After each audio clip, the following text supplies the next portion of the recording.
श्री स्वामी समर्थ मंडळी, आज आपण अन्नपूर्णेच्या स्वरूपात श्री स्वामींना बघणार आहोत एका छोट्याशा गोष्टीमध्ये.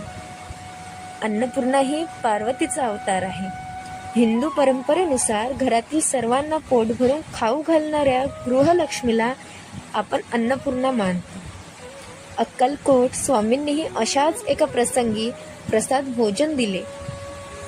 कोनाडी गावच्या रानातून जाताना श्री स्वामी बरोबर श्रीपाद भटांसह सुमारे 100 सेवेकरी होते.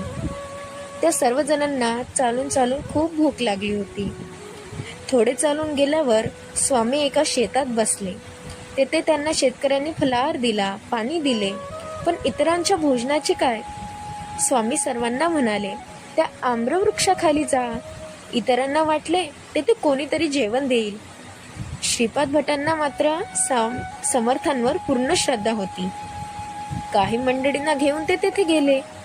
तेव्हा तेथे एक वृद्ध सुवासिनी प्रसन्न मुखाने उभी होती.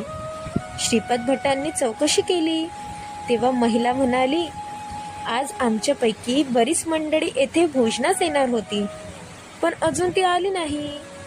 आता सूर्यास्त होत आहे, त्यामुळे तुम्ही हे सर्व अन्न घेऊन जा. तिथे शिजवलेला सर्व स्वयंपाक श्रीपाद भटांनी दिला. ते सर्व जेवण घेऊन श्रीपाद भट व अन्य भक्त स्वामींकडे जाण्यास निघाले.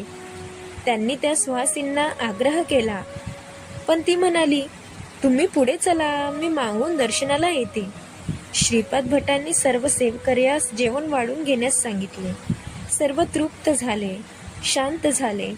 अशा प्रकारे स्वामी समर्थांनीच सर्व भक्तांना अन्नपूर्णे करवी भोजन घातले, अशी सर्वांची श्रद्धा आहे.